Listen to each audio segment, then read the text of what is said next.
to the Kavkas View, guys. Chelsea beat Plymouth 2-1. Kepa saves a penalty to save our blushes. Kepa was man of the match. And we need to cover the good, the bad, and the downright ugly. Let's get into it. But before we get started, make sure you hit the like button. 300 likes is what we're aiming for. It goes a long way. It spreads the joy. It spreads this channel to everyone else, all right? Everyone gets to enjoy this content where I'm honest, I'm harsh, but I'm fair.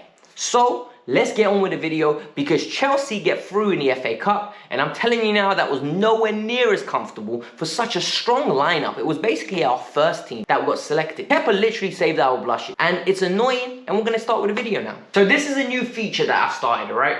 We're going to review the match, but not in customary order. You watched it. This is what we're going to do. We're going to talk about the good, the bad, and the downright bloody ugly, all right? Simple. I've got 5 good things, 3 bad things, and 1 absolutely terrible thing. So let's get into it with the good. Positives first. First positive, Hakim Ziyech. Hakim Ziyech was phenomenal in the first half and second half. He's continued his good performances from past games, and you know how critical I am of him. I demand consistency, but with him, he is flourishing in this adjustment of the system to the back 4. He's really linking up well, trying through balls, assisting when needed. Players just aren't taking the chances. They're not finishing their dinner. But for me, this is the importance. If Hakim continues these performances, I expect him to start, and I expect the production to continue to flow. This guy's been amazing. It doesn't matter if it's Plymouth, because this is the 3rd game in a row where he's been consistent, and throughout the time, I've had faith in him. In these 3 games, I've had faith in him to be the main source of creation,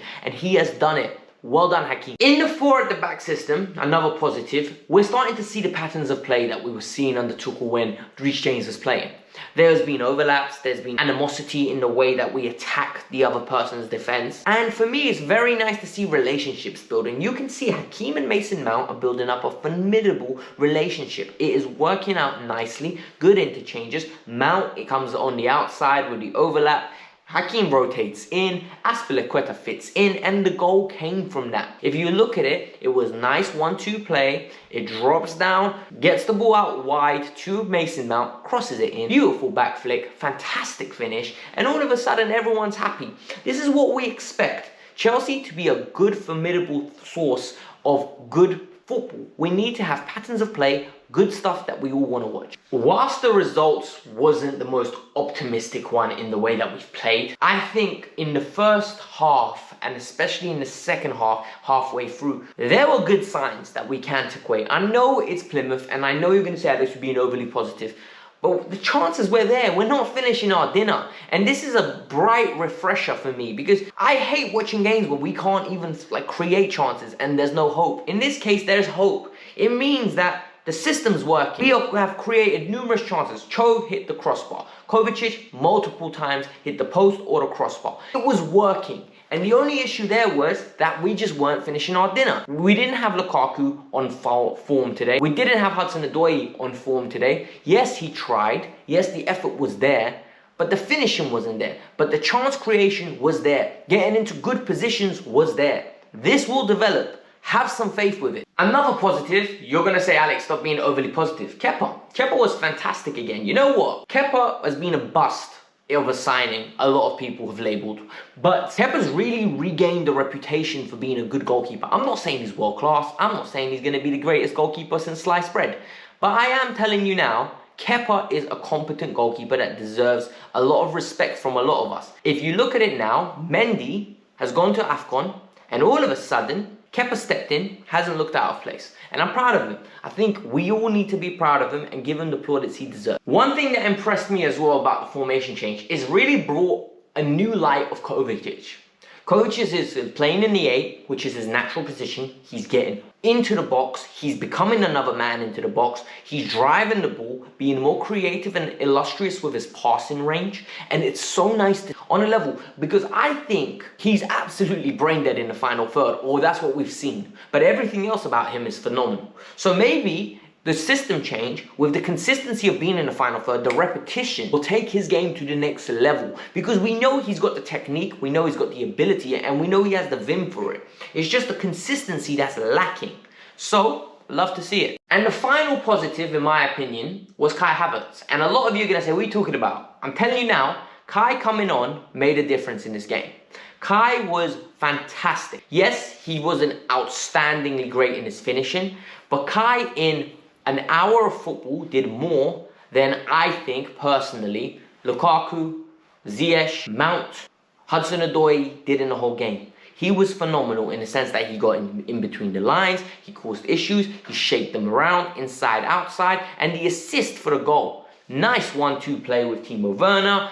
All of a sudden, he crosses it across the ball. Alonso's there, finishing like a beautiful striker. Very nice finish, very king, absolute king. Like Kai Havertz, in my opinion, needs to be playing for Chelsea Football Club. Team needs to be built around him. He is good enough, and a lot of people don't want to accept that, but he is. Azpilicueta is my final good thing of the day, and I think he's absolutely fantastic, honestly. I really do. And I don't mean as a footballer, I mean as a general within the dressing room. He ran his socks off, he scored a very good goal, his attitude was right, he holds people to high standards even though he can't meet them anymore. He tells them what it means to play for Chelsea Football Club, and I think that's so important, and a lot of people don't like to do that. So for me, he's our captain, he's our legend. If it means he has to move on in the summer, which I hope he does, I hope they give him a great standing ovation, they give him a great gift.